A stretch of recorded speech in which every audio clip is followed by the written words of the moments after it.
బాగుగా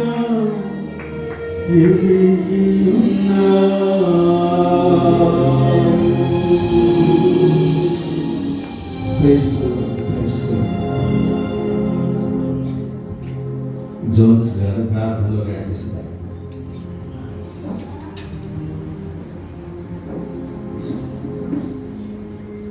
హల్లెలూయా హల్లెలూయా హల్లెలూయా హల్లెలూయా హల్లెలూయా హల్లెలూయా హల్లెలూయా హల్లెలూయా హల్లెలూయా పరిశుద్ధాత్మని స్తోత్రం స్తోత్రం స్తోత్రం స్తోత్రం స్తోత్రం స్తోత్రం స్తోత్రం జీవముల ప్రభువా జీవాధిపతి వందనాలు ప్రభు.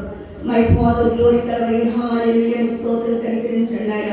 పరిశుద్ధాత్మని నీకు వందనాలు ప్రభు. అయ్యా నీకు వందనాలు వందనాలు వందనాలు వందనాలు కోటాను కోట్ల స్తుతులు స్తోత్రం అయ్యా నీకు వందనాలు ప్రభు. దౌడవండారు నోడ కోటాను కోట్ల స్తుతులు పాంకిడా అగ్ని జీవాలడి కల్లుగల ప్రభు. తెల్లలు తల్లెట్టుగా తండ్రి దౌడవంటి వస్త్రం ధరించిన ఆయన బంగారు ధరించిందండి. అగ్నిలో పుట్టనేమని అప్పగించిన పూల పాదముల తండ్రి నా తండ్రి నీ కోటాను కోట్ల స్తుతులు స్తోత్రం అయ్యా.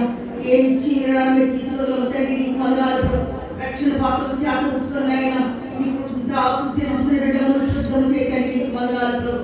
పరిశుద్ధ ఆత్మ నీకు వందనాలు. స్తుతులకు పాత్ర స్తుతులకు యోగ్య స్తుతులకు కారణభూతుల స్తుతుల సింహాసనంపై ఆసీనులైన నా ప్రియపదో తండ్రి నీకు వందనాలయ్యా వందనాలయ్యా వందనాలయ్యా స్తోత్రం కలిగించు.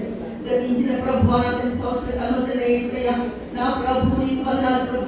నా ఇప్పుడు నా ప్రభు జరిగిన స్వామి స్తోత్రం కలిగించు. స్వామి స్తోత్రం కలిగించు. కృప చూపించేటడికి నీకు వందనాలు ప్రభు. ప్రేమల తండ్రి స్తోత్రం కలిగించండి. ఆయన నీకు వందనాలు స్వామి స్తోత్రం కలిగించు. నాయన గారు నీకు వందనాలు. మమ్మల్ని అందరూ కూడా కాచి కాపాడి నీ బలిష్టమైన ముద్రించి భద్రపరుచుకొని నీ శివు చాటు మరుగుపరుచుకుని అందరూ యేసయ్య నీ పౌరులు దాచుకున్న క్షేమంగా ప్రభా సేవకుడిన నిజమైతండి. మరి నా తండ్రి యేసయ్య యోగ్యులని కాదు అతను మంచి వారిని కాదు నా ప్రభా. నీ కృప నీ కృప నీ కృప నీకు వందనాలు. ఎక్కడ సత్యాలు ప్రతి ఒక్కరిని తెలుసుకున్నా ప్రభా. నీ కృపను నేను పొందుతున్నా ప్రభా. నీ కృపాసనకు వచ్చిన ప్రభా ఇక్కడ నా ముందుకు వచ్చి నేను ధనపరిచేటట్టుగా మగిపరిచేటట్టుగా మన పవిత్రపరిచి పరిశుద్ధపరిచి అభిషేకించండి అయ్యా నీకు వందనాలు. ప్రేమగల తండ్రి నీకు వందనాలు స్వామి స్తోత్రం కలిగించండి. నైనా నీకు వందనాలు. ఈ సంవత్సర కాలంలో కాచి కాపాడు జీవనలో ఉన్నామయ్యా నీకు వందనాలు. పరిశుద్ధాత్మ నీకు వందనాలు. నువ్వు చూపించిన కృపకే వందనాలు. నువ్వు కష్టాలు నష్టాలు ఎదుర్కొనే ఇబ్బందులు వేదనలు శోధనలు వ్యాధులు కాదు ఉన్నప్పటికీ వాటి నుంచి నా ప్రభుత్వ మమ్మల్ని కాచినప్పుడు దానబడి దానపడ్డ స్తోత్రమయ్యా. మా ప్రియపదకు నాయన నిజమైన పాదాలు శ్రేష్టమైన పాదాలు నీ అప్రంతి పాదాలు వందనాలు తండ్రి స్తోత్రం కలిగించు. దైవమానికి వందనాలు. ఈ యొక్క నా ప్రభుత్వం యేసయ్య ఉపవాస ప్రార్థనలు ఈ కృతజ్ఞ కూడికి మా ప్రభుత్వం పెట్టేడుగా స్వామి స్తోత్రం ప్రభు. సేవకులు నా ప్రభావ సంఘం తలంచిన ప్రభుత్వం యేసయ్య కూడికి పెట్టేడుగా స్వామి స్తోత్రం ప్రభు. ఈ 3 దినాలతో యేసయ్య జయకరంగా జనకం జరిగించండి. వాతావరణాన్ని ఆదరణ స్వామి స్తోత్రం కలిగించండి. కృప చూపించండి నీకు వందనాలు. ప్రతి ఒక్క బిడ్డలతో యేసయ్య మీరే నా ప్రభుత్వం రావాలి యోగ్యంగా దయచేయండి. అందరినీ పవిత్రపరిచి పరిశుద్ధంగా ఆయత్తపరచండి అభిషేకించండి అయ్యా నీకు వందనాలు. మేమందరితో యోగ్యం ప్రభు క్షమించండి మన్నించండి అయ్యా. మానవుల్లో పరొకరు సవరించి సరి చేసిన ప్రభు నీ పిల్లడిగా ముద్రించి భద్రపరచుకోండి. ఈ శివ చట్టం మరుగుపరచుకుంటాను నీకు వందనాలు అయ్యా. ఈ మొదలు నా ప్రభు తండ్రి ఈ సేవని నా ప్రభు తన సేవ నా ప్రభు వాటిని చెప్పవచ్చు యేసయ్యా నీకు వందనాలు. ఇప్పుడు నా ప్రభు నా ప్రభు నడిపించుడుగా స్వామి స్తోత్రం కలిగించండి. ఈ పరిశుద్ధాత్మ శక్తితో నా ప్రభు ఈ పరిశుద్ధాత్మ అభిషేకం నా తండ్రి యేసయ్యా మరుగుపరిచింది ఆనబడి నీకు వందనాలు ప్రభు. నీకు అందరిలో నీకు వందనాలు ప్రభు. మై ఫాదర్ జీసస్ నీ స్తోత్రం కలిగించండి. పరిశుద్ధాత్మ నీకు వందనాలు వందనాలు వందనాలు తండ్రి. నా వాక్యం చెప్పవచ్చు వాక్యం తండ్రి యేసయ్యా అతను అందరూ గ్రహించేది గ్రహించగలను దయచేయండి. గ్రహించే మా దయచేయండి నా వాటన్నింటి ప్రభావం ఎంతనే యేసయ్యాను వందనాలు. ప్రతి ఒక్కరు కూడా వాక్యాన్ని మా హృదయంలో బదిలిపరుచు వాక్యానుసారంగా దయచేయండి నీకు వందనాలు. ఒక తీర్మానం బ్రతుకు దయచేయండి నీకు వందనాలు. తీర్మానం లేని జీవితాలు ప్రభావితం క్షమించండి మన్నించండి అయ్యా నీకు వందనాలు.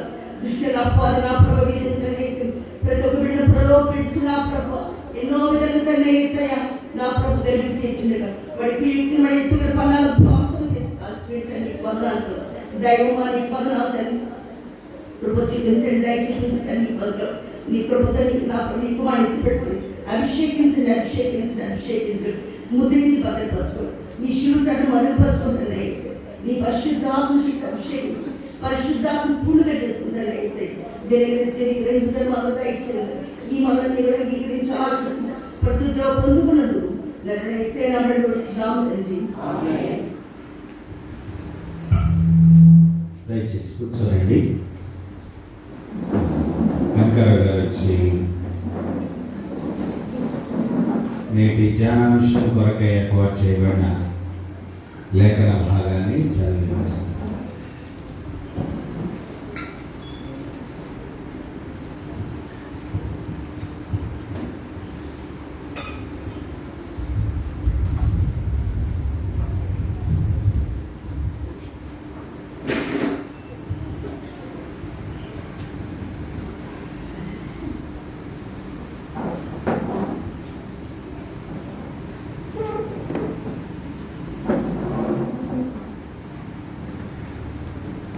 దేవుని నామానికి స్తోత్రాలు.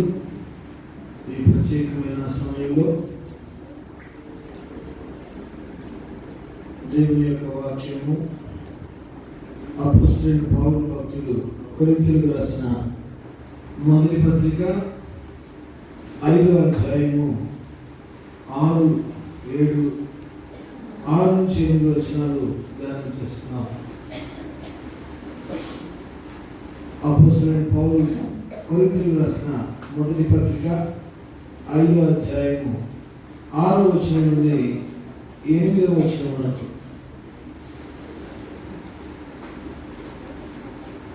మీరు అతిశయపడట మంచిది కాదు. పులిసిన పిండి కొంచెమైనను ముద్దంతయు పులియజేయనని మీరు ఎరుగరా? మీరు పులిపిండి లేని వారు కనుక క్రొత్త ముద్ద అవుటకై ఆ పాత్రలైన పులిపిండి తీసి పారవేయుడి.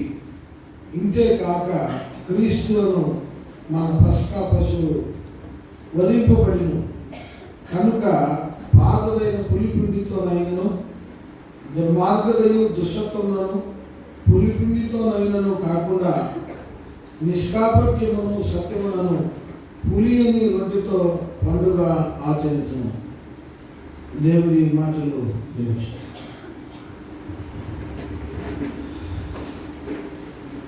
ప్రియమైన దేవుని బిడ్డలారా, ప్రభువైన క్రీస్తు నామమున ఈ మొదటి రాత్రి సభకు ప్రేమపూర్వకమైనటువంటి ఆహ్వానాన్ని తెలియపరుస్తున్నాం. దేవుడు మనకి ఇచ్చిన అవకాశము, భాగ్యం. దేవ సన్నిధానంలో ఈ 3 రాత్రులు మనం గడపడం అనేది దేవుడు మనకి ఇచ్చిన గొప్ప భాగ్యం.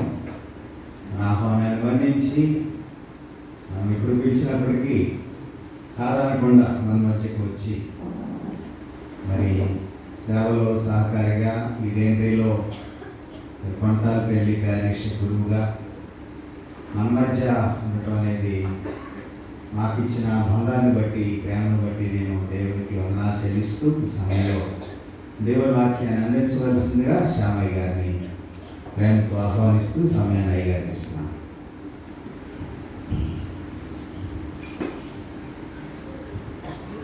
ఈ రాత్రి వేళ దేవుడు ప్రత్యేకించి స్థలంలో మరొక పర్యాయము ఆయన సన్నిధానాన్ని నేను నిలబడడానికి దేవుడు నాకు అనుగ్రహించిన ఆధిక్యతను బట్టి ముందుగా దేవునికి నేను కృతజ్ఞత వందనాలు చెల్లిస్తున్నా. అదే రీతిగా నన్ను ప్రేమించి ఈ రాత్రి వేళ మొదటి రాత్రి సంవత్సరాంతపు కృతజ్ఞత మరియు విజ్ఞాపన ప్రార్థనకు నన్ను ఆహ్వానించిన గురువులు, మా ఆత్మీయ తండ్రి సురేష్ కుమార్ అయ్య గారికి, అమ్మగారికి హృదయపూర్వకమైన నేను కృతజ్ఞత వందనాలు చెల్లిస్తున్నా. అదే రీతిగా కౌన్సిల్ మెంబర్స్, యవనస్తులు, సండే స్కూల్ పిల్లలు, స్త్రీలు, మీ అందరికీ ఆ రీతిగా చేరవలసిన ప్రతి ఒక్కరికి ప్రభునామం పేరిట నిండు కృతజ్ఞత వందనాలు చెల్లిస్తూ చిన్న ప్రార్థన చేస్తున్నా. మహోన్నతుడు అయిన మా ప్రియ రక్షక, ఘనుడు అయిన మా దేవ, నిన్న నేను నిరంతరం వ్యాకరించబడ ఈ పరిశుద్ధమైన శ్రేష్టమైన ప్రశస్తమైన నామమున స్తోత్రాలు చెల్లిస్తూ, కొద్ది సమయం అల్పుడను అయోగ్యుడను ఏ ఎన్నిక అర్హత ఆధిక్యత లేనివాడను ఇటు ఉన్నతమైన స్థలమందు నన్ను నిలవబెట్టి నీ ప్రజలకు నా ద్వారా మీరే మీ మాటలను అందించిన విధానం బట్టి మీకు స్తోత్రాలు చెల్లిస్తున్నా. ఈ స్థలంలో ఉన్న ప్రతి ఒక్కరూ వినగలిగే చెవులను, గ్రహించగలిగే మనస్సులను వారికి దయచేయమని, విన్న వాక్యం వ్యర్థమైపోకున్నట్లుగా వాక్యం విని గ్రహించి వాక్యానుసారమైన జీవితాన్ని జీవించే కృపను నీ ప్రియ బిడ్డలకు మీరే దయచేయండి. యేసు నామములో ప్రార్థించి స్తుతించి వేడుకుంటున్నాం తండ్రి. ఆమేన్. Praise the lord. హల్లెలూయా.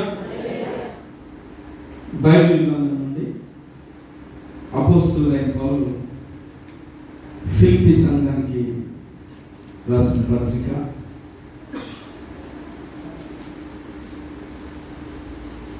4వ అధ్యాయం 8వ వచనం.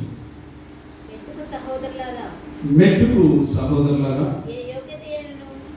ఏ యోగ్యతయైనను మెప్పైనను ఉండిన యెడల ఏవి సత్యమైనవో ఏవి మాన్యమైనవో ఏవి న్యాయమైనవో ఏవి పవిత్రమైనవో ఏవి రమ్యమైనవో ఏవి ఖ్యాతి గలవో వాటి మీద ధ్యానం ఉంచుకోండి.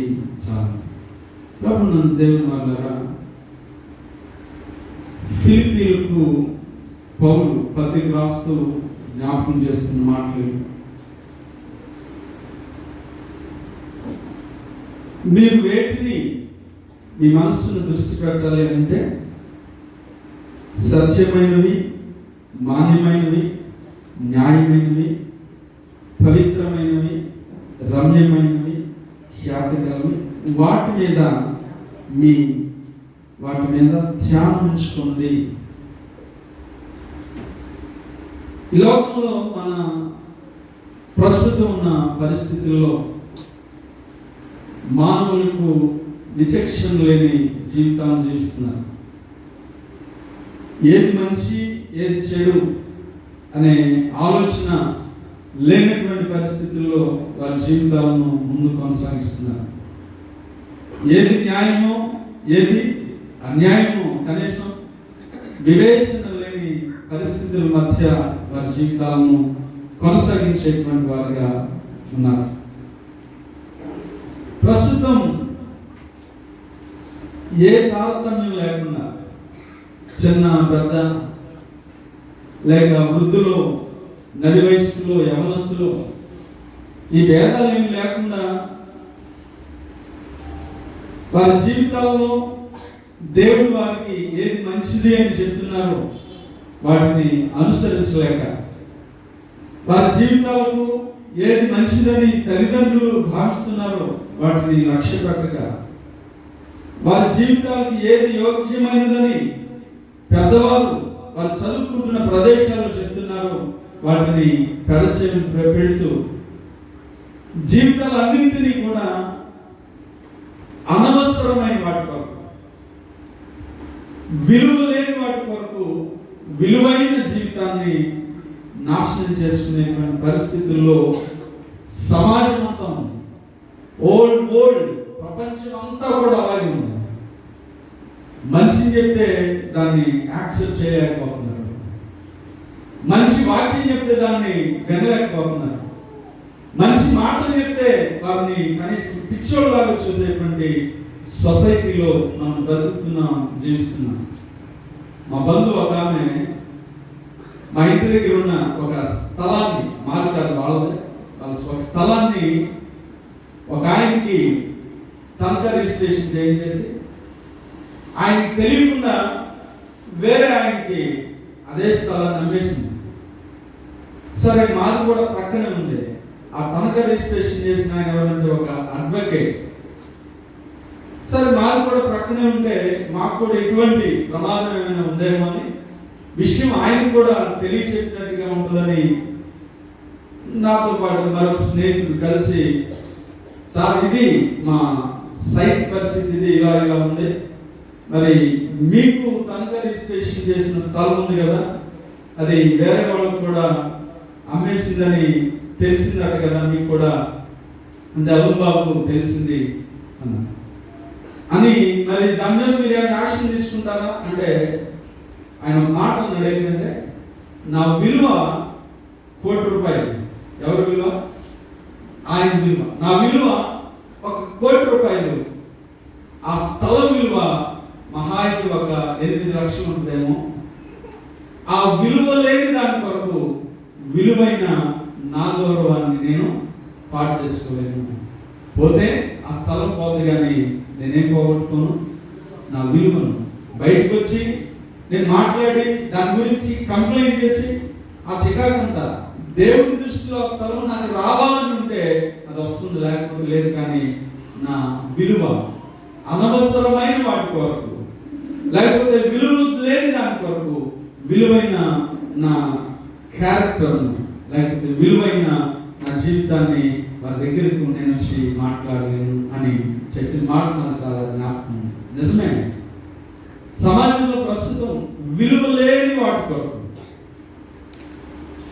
విలువైన మన క్యారెక్టర్ను పాడు చేసుకుంటున్నాం.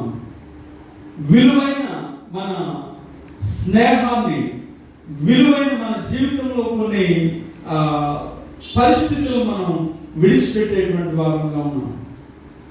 రాత్రి పౌలు జ్ఞాపకం చేస్తున్న మాటలు, మీరు ఈ లోకంలో జీవించేటువంటి విషయాలు, ఈ లోకంలో మీరు నడుస్తున్నటువంటి మీ ప్రవర్తన విషయంలో మీరు గమనించవలసింది, జ్ఞాపకం చేసుకోవాల్సింది, లేక మీరు నడవలసిన మార్గం ఏంటంటే, ఏది మంచిదో దాని వైపునే మీరు ప్రయాణం చేయండి.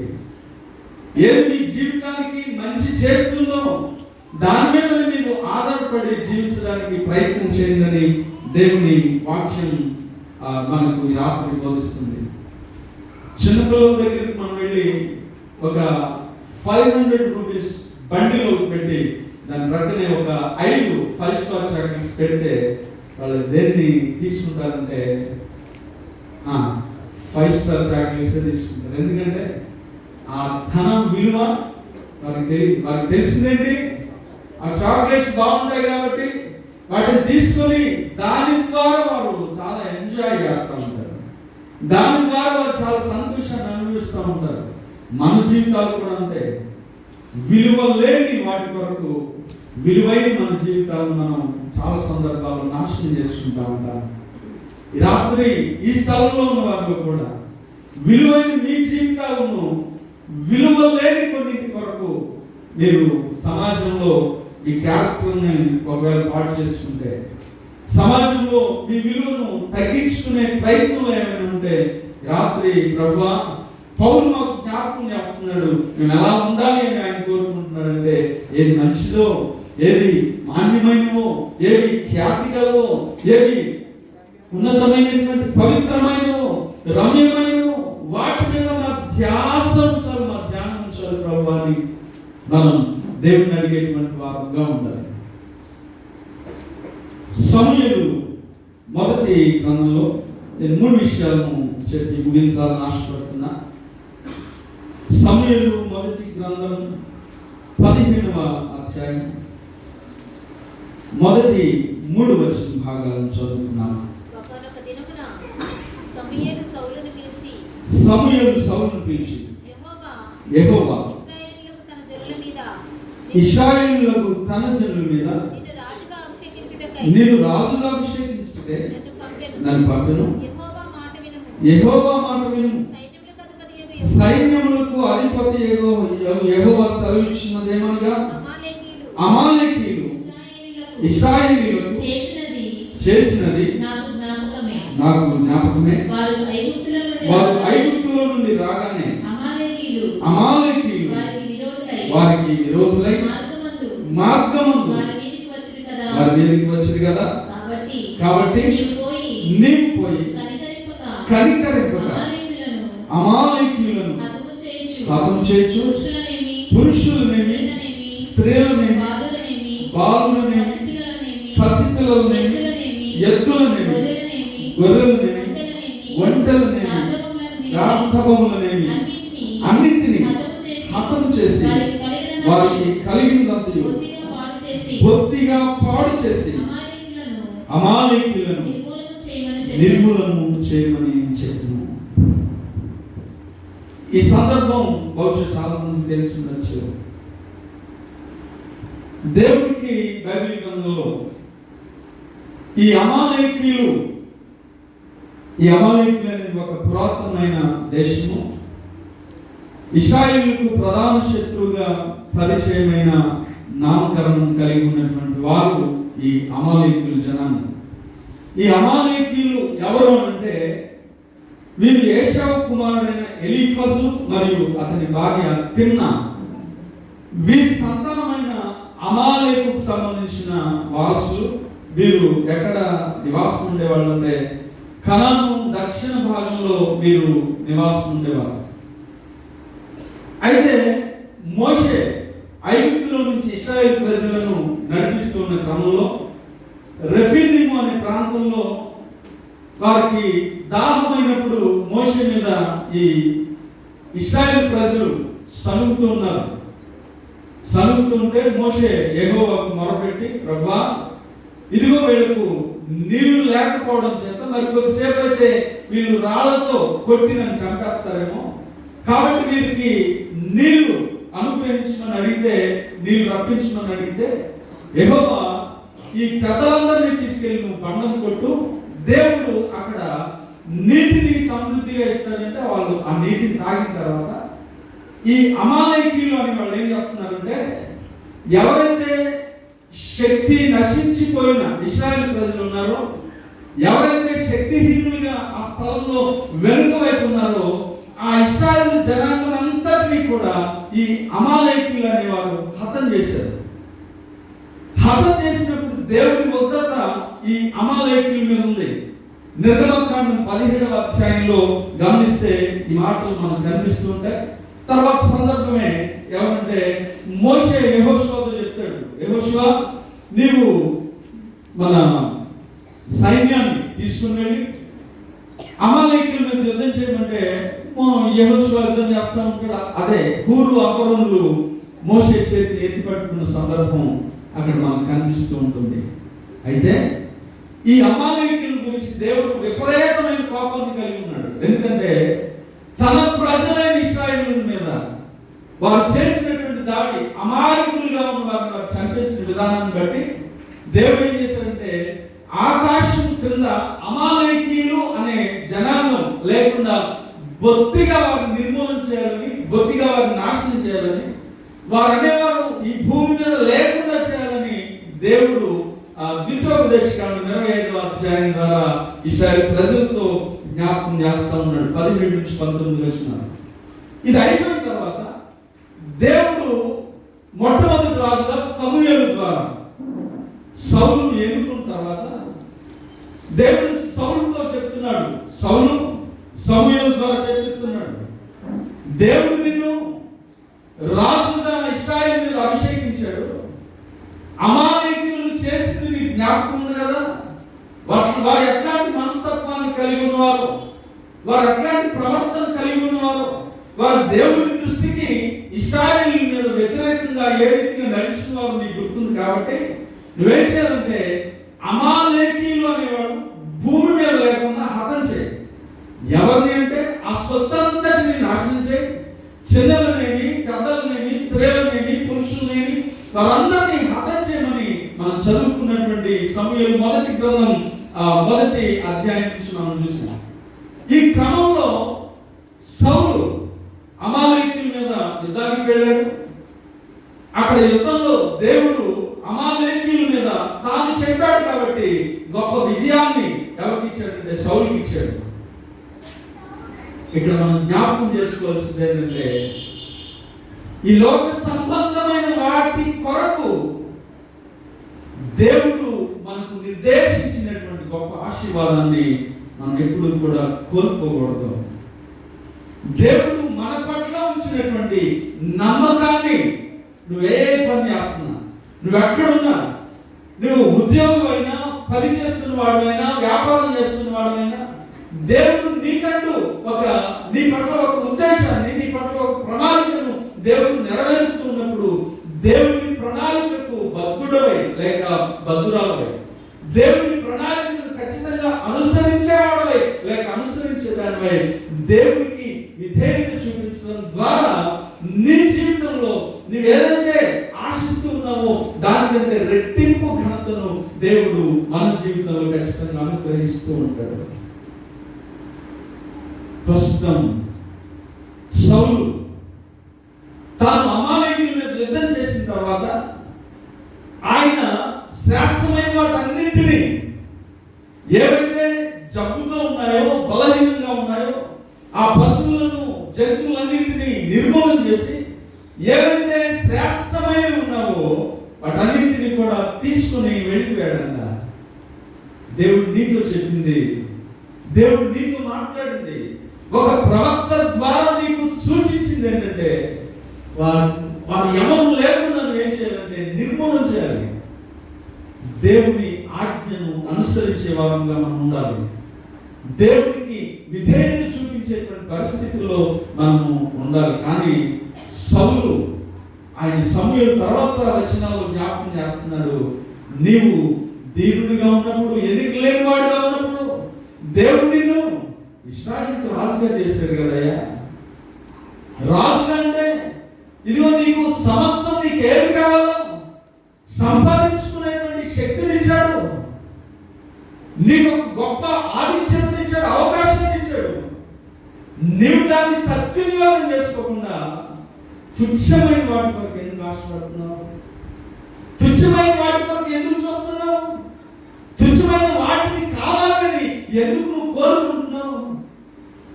మన బ్రతుకులు కూడా అలాగే ఉంటున్నాయి. దేవుడు మనం హెచ్చించి మన జీవితానికి ఒక విలువనిచ్చి మన జీవితంలో అనేక మందికి లేని గొప్ప భాగ్యాన్ని దేవుడు మనకు అనుగ్రహిస్తూ ఉంటే ఈ లోక సంబంధమైన చిన్న చిన్న విషయాల పట్ల మనం వ్యామోహాన్ని కలిగి ఉండి మన జీవితాన్ని ఎంతో శక్తితమైన స్థితిలోనికి మనం తెచ్చుకుంటున్నాం. సౌలు వెళ్ళిపోయాడు. వెళ్ళిపోయిన తర్వాత వచనాల్లో మనం చదువుతున్నప్పుడు ఈ మాటలు కనిపిస్తాయి. యెహోవా వాక్కు సమూయేలుకు ప్రత్యక్షమైంది. సమూయేలుతో మాట్లాడుతున్నాడు, సౌలు నన్ను అనుసరింపక వెనుక తీసిన ఆజ్ఞలు గైకొనకపోయిన కనుక అతనిని రాజుగా నియమించినందుకు నేను పశ్చాత్తాపడుతున్నాను. ఈరోజు దేవుడు నీ విషయం కూడా పశ్చాత్తాపడే దినం ఒకవేళ ఉందేమో. నీకు ఇచ్చిన ఆధిక్యతను బట్టి దేవుడు ఒకవేళ సంతాపడుతున్నాడేమో. నీకు ఇచ్చిన విలువను బట్టి అయ్యో ఇటువంటి వ్యక్తి కాదని విలువనిచ్చిందని నీ సేవకుడు లేకపోతే నీ కుటుంబీకుడు, నువ్వు పనిచేస్తున్నటువంటి, నువ్వు ఉద్యోగం చేస్తున్న స్థలంలో ఉన్నటువంటి వారు నిన్ను గురించి ఒకవేళ సంతాపడుతున్నారని ప్రభువా ఈ రాత్రి దేవుని సన్నిధిలో మనం ప్రార్థన చేసే వారంగా ఉండాలి. ఎందుకంటే సౌలుకి అవకాశం లేదేమో. బహుశా సౌలు దేవుడు చెప్పినటువంటి పనిని చేయకపోవడం వల్ల తన జీవితంలో ఉన్న ఆశీర్వాదాన్ని కోల్పోయాడేమో. తుచ్చమైన దాని కొరకు ఆశపడ్డాడు. సమూయేలు వచ్చి ప్రశ్నిస్తున్నాడు, సౌలు దేవుడు నీకు పని చెప్పాడు, చేసావా అంటే అవునయ్యా సమూయేలు చేశాను. ఒకవేళ మనుష్యులను మనం మభ్య పట్టగలమేమో, మనుషులను మోసగించగలమేమో. ఆయన దేవుని ప్రవక్తగా ఉన్నాడు సమూయేలు. సమూయేలు బాల్యం నుంచే దేవుని యొక్క విచారణ చేసిన వాడు.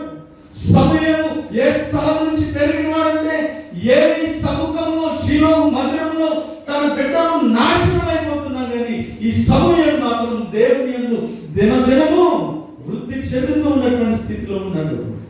ఆయన ద్వారా దేవుడు సౌలుతో మాట్లాడుతున్నాడు, ఓ సౌలా ఇదిగో దేవుడిని ఇశ్రాయేలు మీద రాజుగా నీకు అభిషేకించాడు. నీకున్న పరిస్థితులంతటినీ ఆయన మార్చేశాడు.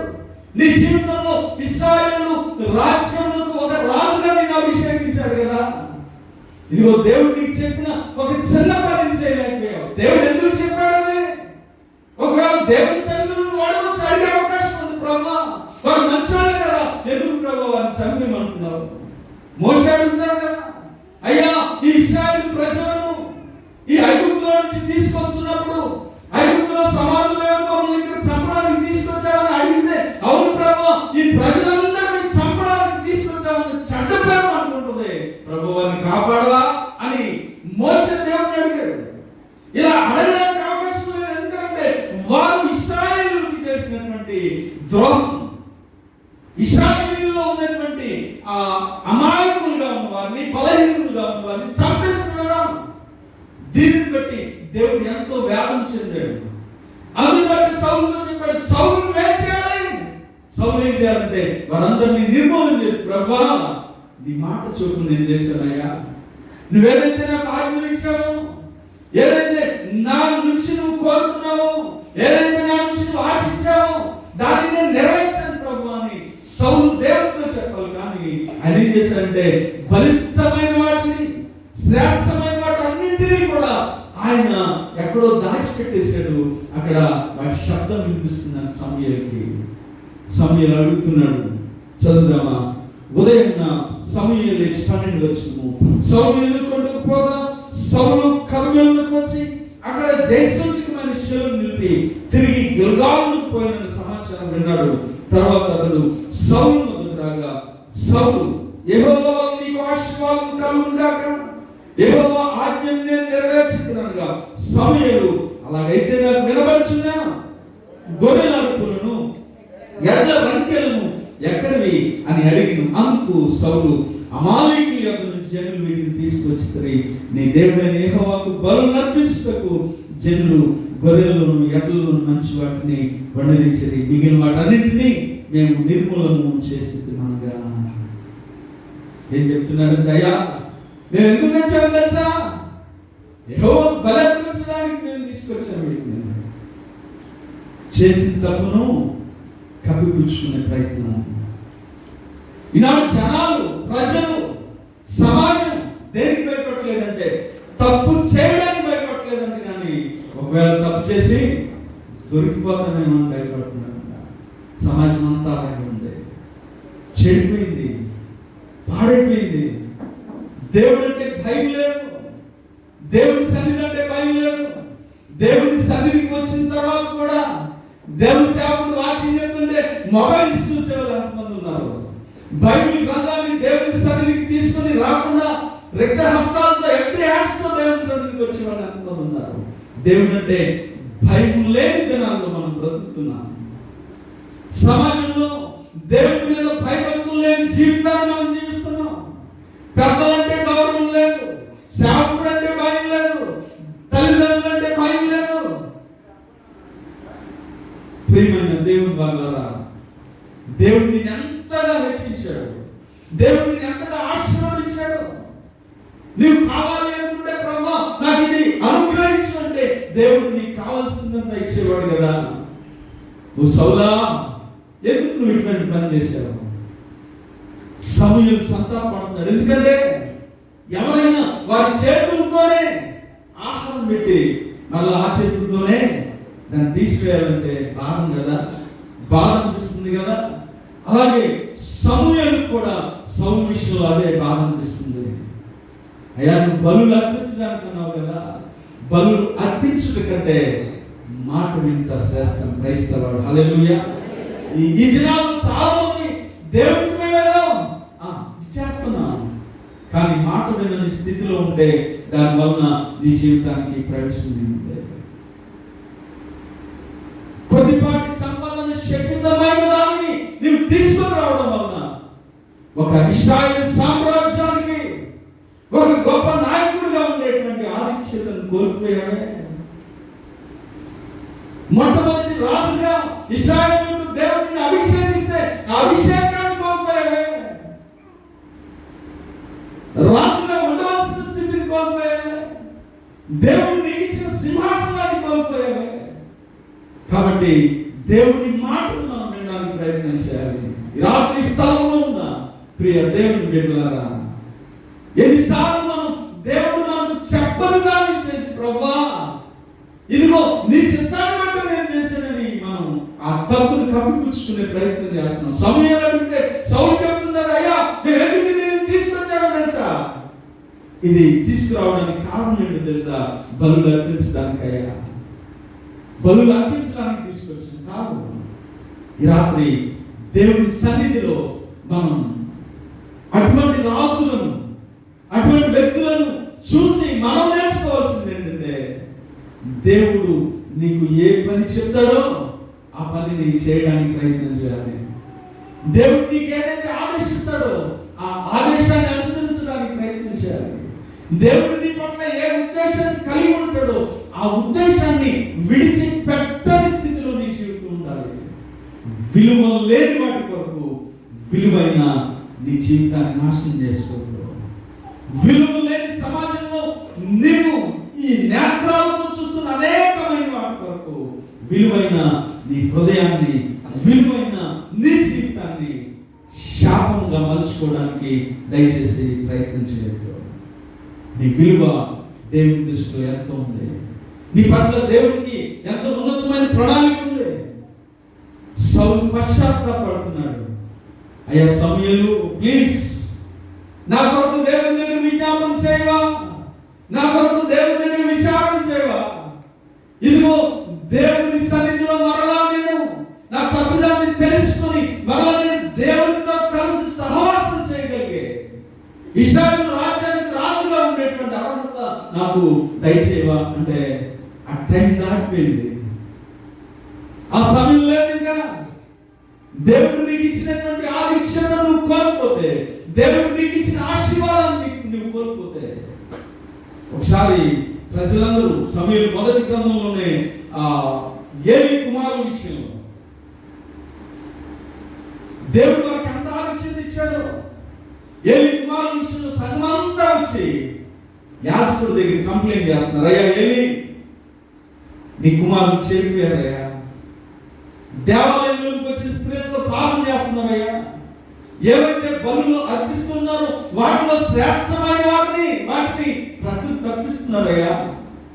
ఇదిగో అది మీ చెవి వేయడానికి మేము వచ్చామంటే ఏమి ఒక చక్కని మాట అంటాడు, ఎవరైనా మనుషులకు విరోధంగా పాపం చేస్తే నేను యెహోవా యందు విచారణ చేయగలను. కానీ వీళ్ళు ఏం చేస్తున్నారు, యెహోవా దృష్టికే వారు దోషులుగా ఉన్నారు. నేను ఎవరి యొక్క ఇంకా విచారణ చేయను, నేను ఎవరిని అడగను, నేను ప్రార్థన చేస్తున్నది దేవుని దగ్గర ఈ ప్రజల పాపాలన్నింటినీ తొలగించమని దేవుని దగ్గర విజ్ఞాపన చేసే ఒక యాజకుడు నేను. ఐఎమ్ నాట్ ఏ ప్రాఫిట్, నేను ప్రవక్తను కాదు. వారికి ముందుగానే వారికి ఏం జరుగుతుందో చెప్పడానికి నేను ప్రవక్తను కాదు కదా. వారికి నేను చెప్పాలి, ఏం చెప్పాలంటే అయ్యా మీరు నాశనం అవుతున్నారని నేను చెప్పలేను. నేను దేవుని దగ్గర ప్రభువా నా బిడ్డను క్షమించు అని అడగడానికి వారు మనుషుల దృష్టిలో కాదు పాపం చేసింది, యెహోవా యొద్దనే వారు పాపం చేస్తున్నారు. నేనేం అడగను. ఈ రాత్రి మనం దేవుని దృష్టిలో పాపులంగా తెరచబడుతున్నామేమో. ఈ సంవత్సరాంతంగా దేవుడు మనం చెప్పిన ఏ పనిని మనం చేయలేకపోతున్నామేమో. లాస్ట్ ఇయర్ లో మనం చేసినటువంటి తీర్మానాలన్నీ అక్కడే ఆగిపోయాము, నిలిచిపోయాము. దేవుని దృష్టిలో పాపులుగా మనం జీవిస్తున్నామేమో. దైవ సేవకుల ద్వారాను, మనం టీవీలోను లేకపోతే యూట్యూబ్ లోను చూస్తున్న మెసేజెస్ ద్వారాను దేవుడు సేవకుల ద్వారా నిన్ను బహుగా గద్దిస్తూ ఉన్నాడేమో. ఆ గద్దింపునకు లోబడగలిగే స్థితి నీలో ఉందా? ఎన్ని మారులు గద్దించినను గద్దింపునకు లోబడిన వాడు మరి తిరుగు లేకుండా హఠాత్తుగా నాశనం అయిపోతాడంట. దేవుడు గద్దించాడు సౌలుని, ఓ సౌలా నువ్వు ఉండవలసిన స్థితి అది కాదు, నీ పట్ల నాకున్న ప్రణాళిక అది కాదు, నీ పట్ల నాకున్న ఉద్దేశం అది కాదు అంటే సౌలు దేవుని మాటను నిర్లక్ష్యపరిచాడు. ఆయన స్థితి అంతటిని పాడు చేసుకున్నాడు. ఏమంటున్నాడు తెలుసా దేవుడు సమూయేలు ద్వారా, సౌలా నీకంటే యోగ్యమైన, చదువుదాం ఆ మాటను, 28వ వచనం, అప్పుడు సమూయేలు అతనితో ఇట్లా నేను యెహోవా ఇశ్రాయేలు రాజ్యం నీ చేతిలో నుండి లాగేసి నీకంటే ఉత్తముడైన నీ పొరుగువానికి దాన్ని అప్పగించున్నాడు. మీ చేతుల్లో ఇంకేం లేదు, అయ్యా నా చేతుల్లో కూడా ఇంకేం లేదు.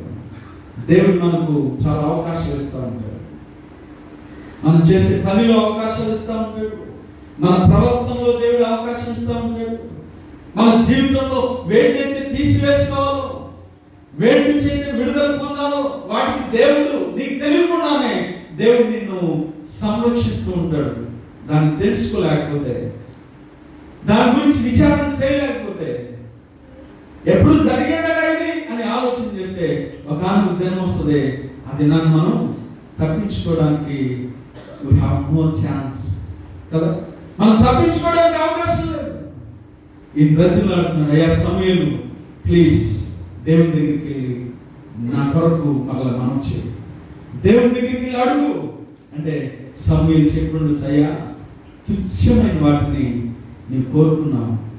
నీ విలువ ఎంతో తెలుసా, నువ్వు ఎవరో తెలుసా, ఎన్ని లక్షల మందికి నువ్వు నాయకుడో తెలుసా. దేవుడు నిన్ను బహుగా హెచ్చించాడు, దేవుడు నిన్ను బహుగా ఆశీర్వదించాడు, దేవుడు నిన్ను బహుగా గణపరిచాడు. నువ్వు ఎక్కడ ఉన్నప్పుడు దేవుడు నిన్ను పిలిచాడు. నీ తండ్రి నిన్ను ఏ వెతకమని నిన్ను చూసి దేవుడు రాజుగా అభిషేకం ఉంచమని నాతో చెప్పాడు. నువ్వు అల్పుడవు, అల్పమైన స్థితి నుంచి ఖండుగా నిలిచిపడ్డావు. మన జీవితాల్లో చాలా దేవ స్థితిలో ఉంటాము. ఆ దేవ స్థితి నుంచి దేవుడు నిన్ను హెచ్చించిన దినాన, ఆ దేవ స్థితి నుంచి ఉన్నతమైన స్థితిలో దేవుడు నిన్ను మార్చిన దినాన, ఆ దేవ స్థితి నుంచి అనేక మందికి దీవెనకరంగా నీ బ్రతుకును మార్చిన దినాన, అప్పుడు కూడా దేవుని మర్చిపోయి ఈ లోక సంబంధమైన పరిస్థితుల్లో నీవు పడిపోతూ ఉంటే జాగ్రత్త. ఈ రాత్రి దేవుడు నీకు వాక్యాన్ని ఉపదేశించడం మాత్రమే కాదు, కానీ నీతో ఒక హెచ్చరిక చేస్తున్నాను. నీకు నీ బ్రతుకు ఎలా ఉందో చూసుకో, నీ జీవితం ఎలా ఉందో చూసుకో. దేవుడు హెచ్చించిన హెచ్చింపును తృణీకరిస్తున్నావేమో, దేవుడు ఇచ్చిన దీవెనను ప్రక్కన నెట్టేస్తున్నావేమో, దేవుడు నీ పట్ల కలిగి ఉన్న ఉద్దేశాన్ని నాకు అవసరం లేదని విడిచిపెడుతున్నావేమో. దేని కొరకు తెలుసా? కేవలం అక్కడున్న పశువుల కొరకు శ్రేష్టమైనవి తీసుకొచ్చి, అక్కడున్న రాజును బందీగా తీసుకొచ్చి నువ్వు చేస్తున్న పని ఏంటో ఆలోచన చేస్తున్నావా? ఓ ప్రియ తల్లి, ఓ యవన సహోదరుడా, నీ జీవితంలో దేవుడు నీకు ఇచ్చిన ఆశీర్వాదాన్ని ఒకవేళ నిర్లక్ష్యం చేస్తే, ఇంత గొప్ప రక్షణను నిర్లక్ష్యపరిచిన నువ్వు అలా తప్పించుకోవడానికి అవకాశం లేని స్థాయికి సౌలు చేశాడు. విలువ లేని దాని కొరకు తన విలువైన సింహాసనాన్ని వదులుకోవాల్సి వచ్చింది. విలువ లేని ఆ సంపద కొరకు తన జీవితంలో అత్యున్నతమైన రాజ సింహాసనాన్ని విడిచిపెట్టుకోవలసినటువంటి పరిస్థితి వచ్చింది. ఈ రాత్రి మనం దేవుడు హెచ్చరిస్తున్నాడు. నువ్వు దేన్ని విడిచిపెడుతున్నావు? దేని కొరకు దేనిని త్యజించడానికి ప్రయత్నం చేస్తున్నావు? నీ జీవితం విలువేంటో నీకు తెలుస్తుందా? తల్లిదండ్రుల దగ్గర నుంచి నాకు బైక్ కావాలని, మనం ఎక్కడ వైజాగ్లో అనుకుంటా దసరా పండుగ టైంలో న్యూస్ పెద్ద హాట్ టాపిక్ గా మారింది. నాకు బైక్ ఇస్తావా? నేను చచ్చిపోమంటావా? బైక్ ఇస్తావా చచ్చిపోమంటావా అని అడిగితే తండ్రి అంట 2.5 లక్షలు 3 లక్షలు అప్పు చేసి ఎక్కడ వడ్డీకి తీసుకుని ఈఎంఐ పెట్టి ఆటో డ్రైవర్ ఆయన కొడుక్కి బైక్ కొనిచ్చాడంట. ఆ తండ్రి వేదంతో చెప్తున్న మాట ఏంటో తెలుసా? బైక్ కొనిపోతే చచ్చిపోతా అన్నాడు, కొనిచ్చా చచ్చాడు. నీ విలువ ఏంటో తెలుసా? నీ తల్లిదండ్రుల దృష్టిలో ఏంటో తెలుసా? ఒక అపురూపమైన ప్రీషియస్ గిఫ్ట్, నువ్వు అమూల్యమైన బహుమతివి నీ తండ్రికి. ఈ లోక సంబంధమైన వాటి కోసం ప్రాణాన్ని త్యజించవలసి వచ్చింది కదా. ఈ రాత్రి ఎవరైతే వారికి ఉన్నటువంటి అర్హతను బట్టి, అర్హత కంటే తక్కువైన వాటి కొరకు వారి జీవితాన్ని నశింప చేసుకోవడానికి ప్రయత్నం చేస్తున్నారు, దేవుడు ఈ రాత్రి వారితో మాట్లాడుతున్నాడు. ప్రభునందు దేవుని వారలారా, సింహాసనాన్ని వదులుకు వలస వచ్చింది ఎందుకో తెలుసా? తనున్నటువంటి ఆ చిన్నపాటి ఆశల కొరకు తన సింహాసనాన్ని విడిచిపెట్టవలసి వచ్చింది. రెండో వ్యక్తిగా మనం చూస్తే యాకోబు, ఏశావు మనకు కనిపిస్తా ఉన్నారు. వారి జీవితంలో దేవుడు వారిని ఎంతగా ఆశీర్వాదకరమైన స్థితిలో ఉంచాలని దేవుని తలపు. ఇక్కడ యాకోబు గుడారంలో సాధువుగా జీవితాన్ని జీవిస్తున్నాడు. ఏశావేమో అరణ్యంలో వేటాడుతూ ఉన్నాడు. ఒక ఉదయం, మనందరికి తెలిసిన వృత్తాంతం, ఒక ఉదయం ఒకసారి ఆయన అడవి నుంచి వేట నుంచి ఇంటికి తిరిగి వచ్చే సమయానికి నేనేం చేస్తున్నానంటే కలగూర వంటకం చిక్కుడుకాయ కూర చూస్తున్నాడు. చూసి ఎర్రగా ఉన్నది, అది నాకు కావాలి అని అడిగితే అందుకు యాకోబు ఆదికాండము 25వ అధ్యాయంలో ఈ మాటలు మనకు కనిపిస్తూ ఉంటాయి. ఆయన అడుగుతున్నాడు, నాకు ఏశావు తెచ్చిన వేట మాంసం తెచ్చింది కనుక అతను ప్రేమించును. ఒకనాడు యాకోబు కలగూర వంటకం వండుకొచ్చుగా ఏశావు అలసిన వాడే పొలం నుండి వచ్చి, నేను అలసి ఉన్నాను, ఆ ఎర్రగా ఉన్న దానిలో కొంచెం దయచేసి నాకు పెట్టమని అడిగిను. అందుచేత అతని పేరు ఏదో మనం పెట్టిన అందుకు యాకోబు, నీ జ్యేష్ఠత్వం నేడు నాకు ఇమ్మని అడుగుగా, ఏశావు నేను చావబోతున్నాను కదా, జ్యేష్ఠత్వం నాకెందుకని యాకోబు నేను నాతో ప్రమాణం చేయమన్నాను. అతడు యాకోబుతో ప్రమాణం చేసి అతని జ్యేష్ఠత్వం అవ్వేగా యాకోబు ఆహారము చిక్కుడుకాయల వంటకము ఏశావుకి ఇచ్చిన. అతడు తిని త్రాగి లేచిపోయిన. అట్లా ఏశావు తన జ్యేష్ఠత్వం నీకు. ఏశావు వేటాడుట యందు నేర్పడే అరణ్యవాసిగా ఉన్నాడు. యాకోబు సాధువై గుడారంలో ఉన్నాడు. గుడారము దేనికి సాదృశ్యం అంటే దేవుని మందిరానికి సాదృశ్యం. యాకోబు ఎక్కడ ఉంటున్నాడంటే దేవుని మందిరంలో ఉంటున్నాడు. దేవునితో కలిసి ఉన్నప్పుడు వారికి దొరికే ఆశీర్వాదాలు ఏంటంటే ఏ రీతిగా వారి జీవితాన్ని కొనసాగించాలో తెలుస్తుంది. దేవునికి లోబడడం వలన వారికి ఏం కావాలో దేవుడు అనుగ్రహించడానికి అవకాశం ఉంది. ఆయన ఎలా ఉన్నాడంటే గుడారంలో సాధువుగా తన జీవితాన్ని కొనసాగిస్తున్నాడు. సాధు జీవితం అంటే దేని మీద ఆశ లేనటువంటి వాడుగా ఉంటాడు. దేనిని ఆశించే స్థితిలో లేనటువంటి వాడుగా ఉంటాడు. ఒకసారి మనకు తెలిసిన ఉపమానమే, లేకపోతే మనం వింటామని, నేను ఒక సాధువు ఎక్కడో ఒక తేలిదో నీటిలో పడి కొట్టుకొని వెళ్ళిపోతుంటే దానిని కాపాడుతున్నాడంట. తీసి అయ్యో అది నీటిలో కొట్టుకొని పోయి చచ్చిపోతుందేమో అని దాన్ని కాపాడడానికి ప్రయత్నం చేస్తుంటే అది తీసినప్పుడల్లా ఆయన్ని కొడుతుంది, తేలు కాటేస్తుంది.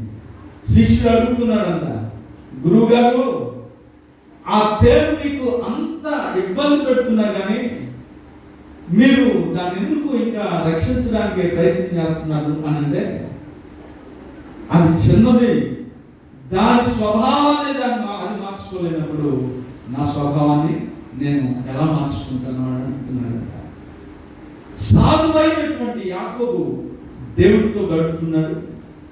మందిరంలో ఉన్నటువంటి ఆయన దేవుడికి సమీపంగా ఉన్నాడు. మంచి లక్షణాలను కలిగి దేవుడితో తన సహవాసాన్ని కలిగి ఉన్నాడు. ఈనాడు దేవుడితో సహవాసం చేసే సాధువులుగా ఉన్నటువంటి వారు చాలా తక్కువగా ఉన్నారు. దేవుని మందిరంలో వారి జీవితాన్ని కొనసాగించే వారు చాలా తక్కువగా ఉన్నారు. ప్రతి ఒక్కరూ కూడా ఏశావు వలె లోక సంబంధమైన ఆశలతో వారి జీవితాన్ని కొనసాగిస్తున్నారు. ఏమంటున్నాడు ఏశావు తెలుసా? అయ్యా నువ్వు నాకు ఆహారం పెట్టు, నేను దాన్ని తిని చచ్చిపోతాను, లేకపోతే నేను చచ్చిపోతున్నాను కదా, చేస్తాను నాకెందుకు. ఒక రోజు తినకపోతే చచ్చిపోతుందా? ఉపవాసం ఉంటాం కదా మనం. ఉపవాసం ఉన్న రోజు ఉపవాసం అంటే దేవుడితో సహవాసం, దేవుడి సన్నిధిలో ఉండాలి. కానీ మనం దేనికి వెళ్ళి వస్తూ ఉంటామంటే టైంకి వెళ్ళి వస్తాం. 6 to 6 పెట్టుకున్నాం అనుకోండి, ఈ టైం ఇంకా 6 అస్సలు అవును. ఒకరోజు తెలియకపోతే చర్చలో దేవుడు మన నిమిత్తం ఆత్మ చేత శోధింపబడి అరణ్యంలోనికి సాతాను చేత శోధింపబడి ఆత్మలో బలం పొందడానికి 40 పగలు 40 రాత్రులు ఆయన తెలియలేదు. మోషే దేవుని చేత ఇస్తున్నటువంటి ఆ ఆజ్ఞల చేత నింపబడిన పలకలను తీసుకొని రావడానికి ఆయన వెళ్ళినప్పుడు ఆయన 40 పగళ్ళు ఆహారం తినలేదు, నీళ్లు త్రాగలేదు. ఈ సాధువుగా ఉన్నాడు. సాధువుగా ఉన్నవాడు దేవునితో సమీపంగా ఉన్నాడు, దేవుని పట్ల ఆసక్తి కలిగి ఉన్నాడు. ఈ రాత్రి మన ఆసక్తి ఏశావు వలె ఈ లోక సంబంధమైన ఆహార పదార్థాల మీదనో ఈ లోక సంబంధమైనటువంటి పరిస్థితుల మీదనో ఉంటే దానివల్ల మనకు ప్రయోజనం ఏమీ లేదు. సాధువుగా ఉన్నటువంటి యేసుక్రీస్తు ప్రభు, ఈ ప్రపంచంలో నిజమైన సాధువుగా ఉంటే మన ప్రభు అయిన యేసుక్రీస్తు. ఆయన మాత్రమే మన కొరకు ఆయన వీపు 40 సార్లుగా తునబడింది. ఆయన క్షమించే తత్వాన్ని కలిగి ఉన్నవాడిగా ఉన్నాడు. ఆయన్ను శిక్షిస్తున్న, ఆయనను సిలువకు అప్పగిస్తున్న వారికి ఆయన చెప్తున్నది, తండ్రి మీరేం చేస్తున్నారు, వీరికి తెలియదు, మీరెరుగరు కనుక వీరిని క్షమించేమని దేవుడు వారితో మాట్లాడుతున్నాడు. యాకోబు, ఏశావు తన జీవితంలో ఒక పూట కూటి కొరకు తన జ్యేష్ఠత్వమును కోల్పోయిన ఏశావు వంటి భ్రష్టులు ఉన్నారని చూసుకుంటే, ఆహారం కొరకు, ఈ లోక సంబంధమైన పరిస్థితుల కొరకు, జ్యేష్ఠత్వం అంటే ఆయన తర్వాత ఉండేటువంటి, ఇప్పుడైతే అందరికీ సమానమే, కానీ ఒకప్పుడైతే జ్యేష్ఠత్వం అంటే ఒకడికి చిన్నోడికి ఒక వాట ఇస్తే పెద్దోడికి 2 భాగాలు ఇచ్చేవాడు. నువ్వు దేన్ని కోల్పోతున్నావు తెలుసా? నీ తండ్రి నుంచి వస్తున్న ఆశీర్వాదాన్ని కోల్పోతున్నావు. ఆస్తి కాదు, సంపద కాదు, ఒక గొప్ప ఆశీర్వాదకరమైన స్థితిని నువ్వు కోల్పోతున్నావు. దేని కొరకు తెలుసా? ఈ లోకంలో ఉండేటువంటి ఆశల కొరకు నీవు నీ ఆశీర్వాదకరమైన స్థితిని ఒకవేళ కోల్పోతున్నావు. ప్రభువు ప్రియులారా, రాత్రి వేళ దేవుడు ఏశావు ఏది విలువైందో తెలుసుకోలేకపోయాడు. తన విలువైన జీవితాన్ని అల్పమైన సుఖభోగముల కొరకు దాన్ని త్యజించేశాడు, విడిచిపెట్టేశాడు. ఈ రాత్రి మన జీవితాల్లో, ఈ రాత్రి మన పరిస్థితుల్లో వెన్నో అల్పమైన వాటి కొరకు మన జీవితంలో ఉన్న ఉన్నతమైనటువంటి పరిస్థితులను విడిచిపెట్టే వాళ్ళగా మనం ఉన్నామా? విడిచిపెట్టేటువంటి పరిస్థితుల్లో మన జీవితాన్ని కొనసాగించుకుంటున్నామా? నీ విలువను, ఏదైతే నీకు విలువనిస్తుందో దాని కొరకు ప్రయాసపడు. ఏదైతే విలువ లేదో దాన్ని విడిచిపెట్టు. యేషవేమో విలువైన తన జీవితాన్ని విలువ లేని ఈ లోక సుఖభోగాల కొరకు ఆయన సమర్పించుకుంటే, యాకోబేమో విలువైన ఆశీర్వాదం కొరకు విలువ లేని ఆహారాన్ని విడిచిపెట్టాడు. దేవుని సన్నిధిలో ఉన్నటువంటి మనం విలువ లేని వాటి కొరకు విలువైన నీ వ్యక్తిత్వాన్ని తాకట్టు పెట్టుకుంటున్నావా? విలువైన నీ వ్యక్తిత్వాన్ని అమ్మేసుకుంటున్నావా? విలువైన నీ జీవితాన్ని దేవుడికి విరోధమైన మార్గంలో, దేవుడు అంటే తెలియని స్థితిలో ఆయన లోకంతో కలిసిపోయాడు. ప్రార్థన అనుభవం లేదేమో. ప్రార్థించే వారి జీవితంలో తన జీవన గమనం, దిశానిర్దేశం ఏంటో చూసుకోవడానికి దేవుడు అవకాశం ఇస్తాడు. అందుకనే ఆ ఆశీర్వాదం వలన ఇశ్రాయేలు జనాంగానికి తండ్రి అయ్యాడు. 12 గోత్రములకు ఆయన కర్త అయ్యాడు. ఆ ఇశ్రాయేలు వంశం నుంచే దావీదు, ఆ దావీదు వంశం నుంచే యేసుక్రీస్తు ప్రభువారు ఉద్భవించడానికి ఎవరు కారణమయ్యారు తెలుసా? యాకోబు కారణమయ్యాడు. నీ స్థితి ఏంటి? నువ్వే విధమైన జీవితాన్ని జీవించడానికి నీ జీవితంలో దేవునికి వ్యతిరేకంగా ఏ ప్రయత్నాన్ని చేయడానికి నీ జీవితాన్ని సమర్పిస్తున్నావు? ఈ రాత్రి క్లుప్తంగా చెప్పి ముగించేస్తాను. మూడవదిగా అమ్నోను. మనం ఆ సమూయేలు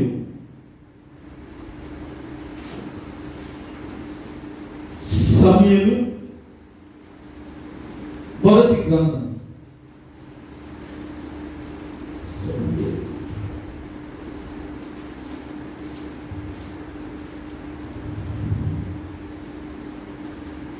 సమూయేలు 2వ గ్రంథం 13వ అధ్యాయంలో మనం గమనిస్తూ ఉన్నప్పుడు మనకు కొన్ని మాటలు కనిపిస్తూ ఉంటాయి. అమ్నోను అనే ఆయన దావీదుకు జ్యేష్ఠ కుమారుడు, పెద్దోడికి ఆయన. ఎవరి కుమారుడు అంటే సమయం 2వ గ్రంథంలో మనం గమనిస్తూ ఉన్నప్పుడు 3వ అధ్యాయము 1 నుంచి ఆయన జ్యేష్ఠ పుత్రుడు. ఎవరికి పుట్టిన ఆయన అంటే అహీనోయములకు దావీదు అహీనోయములకు అమ్నోను జన్మించాడు. అహీనోయము అనే ఆమె ఇశ్రాయేలీయులు. హెబ్రోన్లో దావీదునకు కలిగిన సంతానంలో ఒక ఆయన ఈ అమ్నోను. అమ్నోను పేదరికం నుంచి వచ్చినట్టు కాదు, ఎందుకంటే ఆయన ఒక రాజ కుమారుడు కాబట్టి. దావీదు జీవితంలో ఉన్నటువంటి కష్టాలు అమ్నోను జీవితంలో అంతమాత్రం లేవు. దావీదుకు ఉన్నటువంటి భయంకరమైన పరిస్థితులు అమ్నోను జీవితంలో లేవు. ఆయన ఎలా ఉన్నాడంటే రాజకుమారుడిగా ఉన్నాడు. దావీదు తర్వాత ఎవరు రాజవాలి? జ్యేష్ఠ కుమారుడు, పెద్దోడే రాజు. ఆ రాజు అయినటువంటి ఘనతను దేవుడు జ్యేష్ఠ కుమారునిగా అమ్నోనుకు అనుగ్రహించాడు. అయితే తన జీవితంలో ఏ ఆశీర్వాదం పొందనటువంటి పాపం చేసి అమ్నోను చంపివేయబడ్డాడు. ఆయన సమాధి ఎక్కడుందో కూడా తెలియదంట నేటికి కూడా. ఏం చేశాడంటే తన చెల్లి అయిన తామారును పాడు చేసి చెరిపేసి, నిజంగా సమాజంలో యవనస్తులుగా ఉన్నటువంటి వారు ఒకవేళ వారు మంచి వారుగానే ఉండొచ్చు కాక, వారు మంచి వ్యక్తిత్వాన్ని కలిగి ఉండొచ్చు కాక, ఒకవేళ నీ స్నేహితుడు, దేవుని వాక్యం సెలవిస్తూ ఉంది సామెతల గ్రంథంలో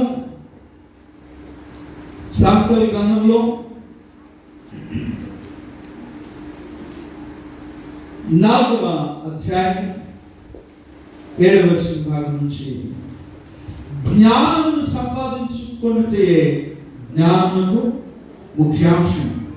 నీ సంపాదన అంతయు ఇచ్చి బుద్ధి సంపాదించుకోను.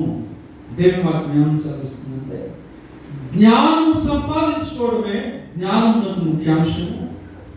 నీకున్న సంపాదన అంతా ఇచ్చి కూడా నువ్వేం సంపాదించుకో? జ్ఞానాన్ని సంపాదించుకోవాలి. తల్లిదండ్రులకు పిల్లల మీద చాలా ఆశలు ఉంటాయి. మరి చిన్నప్పటి నుంచి పాఠశాలకు పంపించే స్థాయి నుంచి 10th ఎప్పుడు పాస్ అవుతాడో చూస్తారు, ఇంటర్ తర్వాత చదివేటువంటి గ్రాడ్యుయేషన్ అంతా చూస్తారు.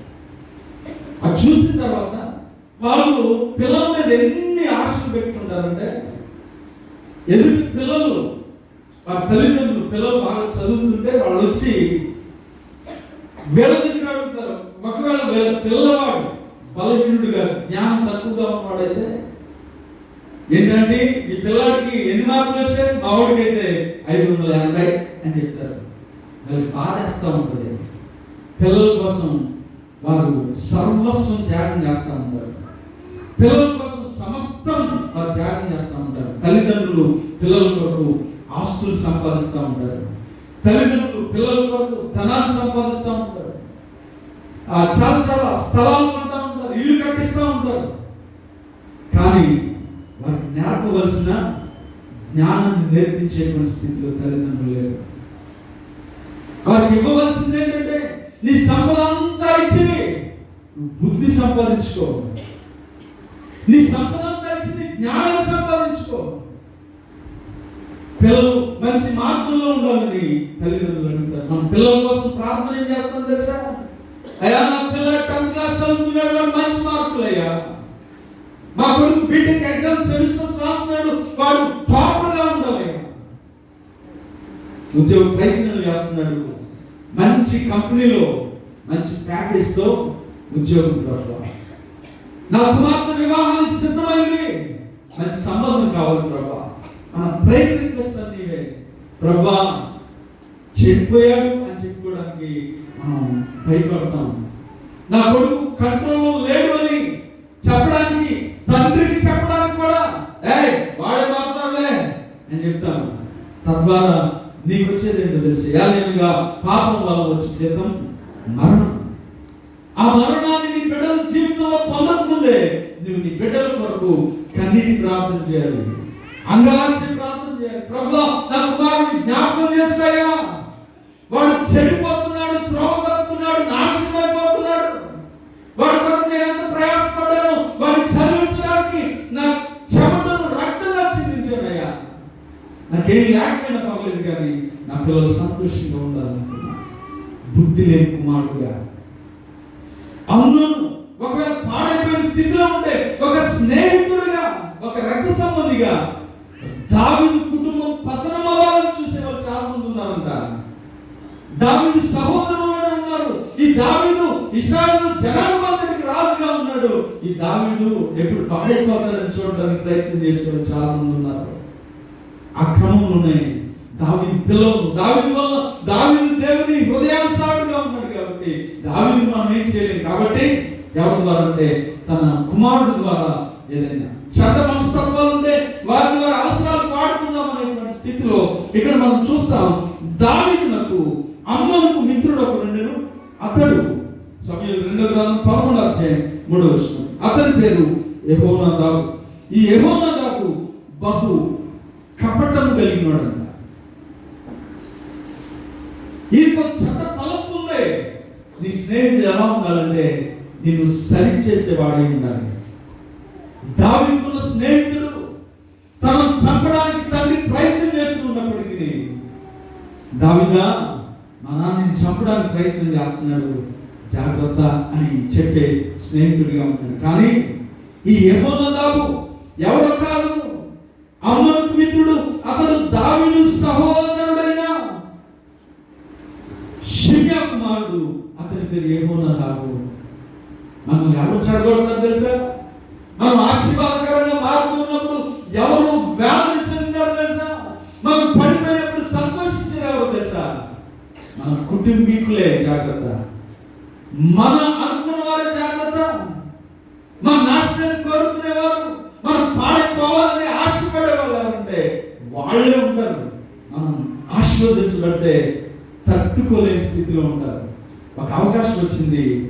అమ్నోను ఆ కుటుంబానికి ఒక భయంకరమైనటువంటి పాపం ద్వారా ఆ కుటుంబాన్ని నాశనం చేయాలని అతడు రాయబడి చూసారా, బహు కపటం కలిగినాడంట. ఆ కపటమైన వారిని జాగ్రత్త, దూరంగా ఉంచండి. ఓ యవనస్తులారా, ఒకవేళ మీ దృష్టిలో, మీ హృదయంలో చెడు తలంపు ఉంటే మీ స్నేహితులు మంచి స్నేహితులుగా ఉండడానికి వారిని, మీ మంచి స్నేహితులను మీరు సమకూర్చుకోండి. ఎందుకంటే మీరు నాశనం అయిపోకుండా వారిని మనం కాపాడడానికి దేవుడు అవకాశం ఇస్తాడు. తన చెల్లితో పాపం చేశాడు. ఆ చెల్లి ఎవరంటే అబ్షాలోము సహోదరి సంశయం. ఎంత భయంకరం కపట నాటకం. నీ స్థితి ఏంటో తెలుసా? ఆశీర్వాదకరమైన స్థితిలో రాజుగా ఉండాల్సినాడు నువ్వు. దావీదు తర్వాత రాజు ఎవరు అంటే అందరూ చెప్పేది ఎవరంటే అమ్నోనే రాజు. నీ హృదయంలో ఉన్న పాప తలంపు వల్ల నువ్వేం చేసుకున్నావు తెలుసా? రాజ సింహాసనాన్ని దూరం చేసుకున్నావు. తప్పిపోయిన కుమారుడు సందర్భంలో ఒక స్టీవెన్సన్ గారు పాట ఉంటుంది. పరిశుద్ధ తండ్రికి ప్రియ సుతుడివై ఉండి పందులతో నీకు సహవాసమా. పరిశుద్ధ తండ్రికి ప్రియ సుతునివై ఉండి పందులతో నీకు సహవాసమా. ఏ పరచబడిన యువరాజువై ఉండి, ఏ పరచబడిన యువరాజువై ఉండి పనికి మాలిన వారితో స్నేహమా. ఓ చిన్ని తనయా, నీకిన్ని శ్రమలేలనయా. కదా, ఈ అమ్నోను తన జీవితంలో ఒక పాపపు తలంపు వలన తన ఆశీర్వాదాన్ని కోల్పోయాడు. ఈ రాత్రి స్థలంలో ఉన్న ప్రతి యవన బిడ్డ, నీ జీవితంలో దేవుని ఆశీర్వాదాన్ని కోల్పోయేటువంటి మోహం చూపుతూ ఉన్నామేమో. నీ తల్లిదండ్రుల ద్వారా నీకు వచ్చే ఆశీర్వాదాలు కోల్పోతున్నావు. నీ తల్లిదండ్రులు నీ కొరకు ఎంతగానో ప్రయాసపడుతున్న కుమారుడు ఇప్పుడు కాదు రేపైనా ప్రయోజకుడు అవుతాడు అనుకుంటే నీ హృదయంలో ప్రయోజకుడు అవ్వడానికి కావలసిన ఒక అర్హత కూడా లేకపోతే, వారు తెలుసుకోలేకపోతే వారంత వేదన చెందుతారు. అబ్షాలోము చంపించేశాడు. ఎవరిని?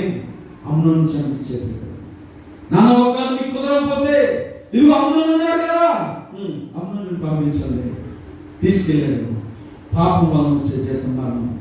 ఈ రాత్రి నీ స్థితి ఎలా ఉందో దేవుడిని ఎంతగా హెచ్చించడానికి సిద్ధంగా ఉన్నాడు.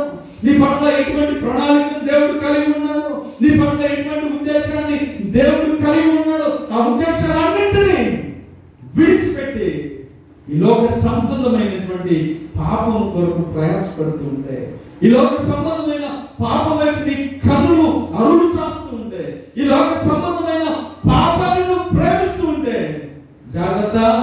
దేవుడు ఈ సంవత్సరాంతమున నీకు కావలసిన వాటిని దేవుడు ఇవ్వాలి అని ఆశపడుతూ ఉంటే, నీ స్థితిని మార్చాలి అని దేవుడు ఆశపడుతూ ఉంటే, జస్తత్వంగా ఉన్న నీ ఆశీర్వాదాన్ని నీతోనే ఉంచాలని దేవుడు కోరుకుంటే, ఆహారం కొరకు నీ జ్యేష్ఠత్వాన్ని కోల్పోయినా ఓ యేషావు,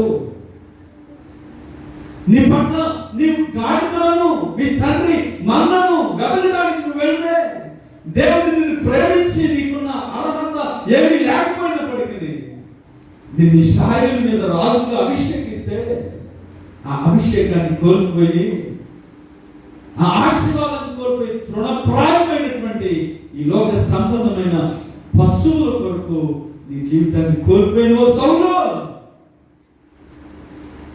ఇశ్రాయేలు జనాంగానికి మూడవ రాజుగా సౌలు దావీదు తర్వాత ఉండవలసిన ఓ అమ్నోను, మోహపు చూపులతో నీ కళ్ళతో ఎవరు చెప్తున్నాడు? నా కళ్ళతో నా కన్నులతో నేను నిబంధన చేసుకుంటున్నాను. వారి వర్షం లేని స్థితిలో, పాపాన్ని ప్రేమిస్తున్న స్థితిలో, వెచ్చలవిడి పాపానికి నీ జీవితాన్ని సమర్పిస్తున్న స్థితిలో, ఏది న్యాయమో ఏది అన్యాయమో, ఏది మేలైనదో ఏది కీడో, ఏది మంచిదో ఏది చెడో వివేచన లేని స్థితిలో ఒక కపట స్నేహితుల్ని ప్రక్కన పెట్టుకొని ఆశీర్వాదకరమైన పరిస్థితులను విడిచిపెట్టి మరణానికి అప్పగించబడిన ఓ అమ్నోను, అటువంటి వారి రాత్రి ఈ స్థలంలో ఉంటే ఈ సంవత్సరాంతమున మొదటి దినాన కృతజ్ఞత మరియు జ్ఞాపన ప్రార్థనలో దేవుడు నీతోనే మాట్లాడుతున్నాడు. ప్రభువా, వేటికి నేను దాసుడనైపోయాను తెలియట్లేదయ్యా, వేటి ద్వారా నా జీవితాన్ని పతనం చేసుకుంటున్నాను తెలియట్లేదు ప్రభువా. ఒక బానిసగా ఉన్న దానియేలు తన వ్యక్తిత్వాన్ని కోల్పోలేదు. తన జీవితాన్ని ఏదైతే ఆశీర్వాదకరంగా విలువ లేని వాటి కొరకు ఆయన తన జీవితాన్ని అప్పగించుకోవాలి. బానిసగా కొనిపోబడినటువంటి దానియేలు ఏమయ్యాడు తెలుసా? రాజు దృష్టికి కన్నుడుగా ఎంచబడ్డాడు. ఎందుకంటే విలువైన దాన్ని వెతికాడు. బానిసగా అభివేయబడి చెరలోనికి నెట్టివేయబడి ఏ పాపము చేయని స్థితిలో పాపము చేశాడన్న నేరస్థాపన చేయబడిన ఓ యేషపు విలువైన దాని కొరకు విలువ లేని దాని నుంచి దూరంగా పారిపోయాడు. ఈ రాత్రి నీ స్థితి ఎలా ఉంది? ఈ రాత్రి నీ జీవితంలో ప్రభువా, మీ సన్నిధిలో నేను కూడా పాపం చేశానయ్యా, నాకున్నటువంటి ఉన్నతమైన అర్హతలు కోల్పోయాను ప్రభువా, ఈ లోక సంబంధమైన ఆహారముల కొరకు నీ సన్నిధిని విడిచిపెట్టి వెళ్ళిపోయానయ్యా, మీ ఆశీర్వాదం కొరకు రావట్లేదేమో, ఆహారం కొరకు వస్తున్నానేమో, మీ ఆశీర్వాదాన్ని విడిచిపెట్టి ఆహారాన్ని తీసుకున్నటువంటి నా బ్రతుకు ఎలా ఉందంటే, తండ్రితో వేదన పడుతూ ఓ తండ్రి నాకు ఇవ్వడానికి నీ వద్ద ఒక ఆశీర్వాదమైనా మిగిలి ఉండలేదా? నో, లేదు. అన్ని అయిపోయాయి. అన్ని అయిపోయిన తర్వాత దేవుని పాదాలు పట్టుకుంటున్నావా? నీ జీవితం అంతా పతనం అయిపోయిన తర్వాత దేవా జ్ఞాపకం చేసుకుంటున్నావా? సమయం లేదేమో, ఇదే అనుకూల సమయం, ఇదే రక్షణ దినం. ఇంత గొప్ప రక్షణను దయచేసి నిర్లక్ష్యం చేయకూడదు. నేను ముగిస్తున్నాను. ఒక యవనస్తుడు, ఒక 5 నిమిషాలు, ఒక యవనస్తుడు పంజాబ్ రాష్ట్రం నుంచి లండన్ మెకానికల్ ఇంజనీర్ చదవడానికి వెళ్ళాడంట. అక్కడ వాళ్ళ స్నేహితులు ఒక బైబిల్ గ్రంథాన్ని చేతికిస్తే ఆ బైబిల్ గ్రంథం అంతా చించేసిన తర్వాత ఒక సెల్ఫ్లో ఆ అట్ట బాగుందని చెప్పి అట్టను సెల్ఫ్లో పెట్టుకున్నాడంట. సెల్ఫ్లో పెట్టుకొని కొంతకాలం సెల్ఫ్ సర్దుతూ ఉంటే ఆ అట్ట బైబిల్ పై కవర్ కనిపించింది. దాన్ని చూశాడు. భలే చక్కగా ఉంది, ఈ కవర్ భలే ఉందని చూశాడు. దాని మీద ఏమని రాస్తుందంటే పరిశుద్ధ గ్రంథం అని రాస్తుంది. నేను చాలా మత గ్రంథాలు చూశాను, చాలా వాటిని చూశాను, కానీ ఇదే పరిశుద్ధ గ్రంథం అని రాస్తుంది అని వాళ్ళ స్నేహితుడిని అడిగి బైబిల్ గ్రంథం తెప్పించుకున్నాడు. బైబిల్ గ్రంథం అంతా చదవడం మొదలుపెట్టాడు. 4 రోజుల్లో ఆ బైబిల్ గ్రంథాన్ని పూర్తి చేశాడు. ఆ బైబిల్ గ్రంథాన్ని పూర్తి చేసే లోపే ఆయన జీవితాన్ని మార్చుకున్నాడు. బాప్తిస్మం తీసుకొని పరిచర్య చేయడం ప్రారంభించాడు. కొంతకాలానికి భారతదేశానికి వచ్చి ఇంటికెళ్తే తలకట్టు మారిపోయింది. సనాతనంగా లోకంలో ఉండే అనేక మంది యవనస్తులకు ఉండే తలకట్టు కాకుండా విలక్షణంగా ఉండే సిక్కు మతానికి చెందినటువంటి ఆ వ్యక్తి, సిక్కు మతానికి చెందినటువంటి ఆయన వాళ్ళ ఇంటికి వచ్చిన తర్వాత తల్లిదండ్రులు, ఎరా ఆ అమెరికా వల్ల ఆ క్రైస్తవులు వేసే బిస్కెట్ ముక్కలకి అమ్ముడు పోయావా? మన స్థితి ఏంటి, మన పరిస్థితి ఏంటి? అమ్ముడు పోయి నీ జీవితం, అమ్ముడు పోయి నీ బ్రతుకు ఇలా ఉంది. ఇదిగో నీకు ఒకటే చెప్తున్నాం, నీకు ఆ బైబిలే కావాలి అనుకుంటే, కోటీశ్వరులు కోట్లు సంపాదించేస్తున్నారు, నీకు ఆ బైబిలే కావాలి అనుకుంటే ఒకవేళ ఇంట్లోకి వెళ్ళిపోవచ్చు. ఆ బైబిల్ వదిలిపెట్టి వస్తాను అంటే ఇంట్లోకి రావచ్చు. అంటే ఆయన అనుకున్నాడు, అమ్మా మీరంటే నాకు చాలా ఇష్టం, నా దృష్టిలో నా చిన్నప్పటి నుంచి నేను నేర్చుకున్నది ఏంటంటే తల్లి, తండ్రి, గురువు, తర్వాతే దైవం. కానీ ఇదిగో ఈ గ్రంథాన్ని నేను విడిచిపెట్టలేను, విలువైన దీని కొరకు నేను దేన్ని విడిచిపెట్టడానికి తెలుస్తుంది. అలాని తల్లిదండ్రులుగా మీరు విలువ లేని వారు కాదమ్మా, విలువ లేనటువంటి స్థితిలో మేము చూడట్లేదు అని ఆ క్షణాన్ని మీ ఆస్తితో నాకు సంబంధం లేదని బయటకు వచ్చారు. ఆయనే సహోదరులు భక్త్ సింగ్ గారు. క్రైస్తవుడు హల్లెలూయా. బయటకు వచ్చేసి 10,000 సంఘాలు కట్టాడు. అనేక మంది ఆత్మల రక్షణార్థమై తన జీవితాన్ని దేవుని పరిచర్యకు అంకితం చేశాడు. విలువ లేని వాటిని ఈ లోకంలో ధనం కంటే, అందుకే యేసుక్రీస్తు ప్రభువారు తన తల్లినైనను తండ్రినైనను ప్రేమించేవాడు, తన సహోదరునైనా ప్రేమించేవాడు, తన కన్న బిడ్డలనైనా ప్రేమించేవాడు నాకు పాత్రుడు కాడు. అంటే దేవుడు వాళ్ళందరినీ ప్రేమించొద్దని చెప్పలేదు, కానీ దేవుని కంటే అమితంగా ఏది నీ జీవితానికి విలువైంది. దేవుడా ఈ లోక సంబంధమైన పరిస్థితిలో ఆలోచించుకో. దేవుడు నీకు అవకాశం ఇచ్చాడు.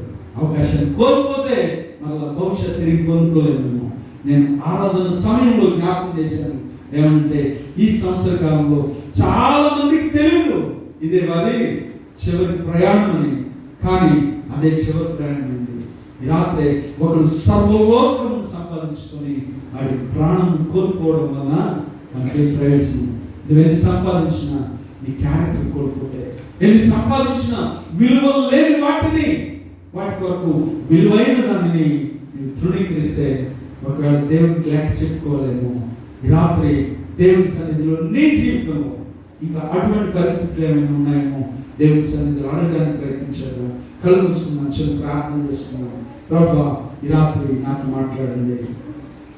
నా జీవితం చాలా విలువైంది నీ దృష్టిలో, నా బ్రతుకు చాలా విలువైంది నీ దృష్టిలో. నా జీవితంలో ప్రభువా ఎన్నో అవకాశాలు నిరీక్షయ్యా. నా తల్లిదండ్రులకు నా పట్ల ఎంతో ప్రేమ ఉంది నాయన. నా కోరిక ఇస్తున్నాను.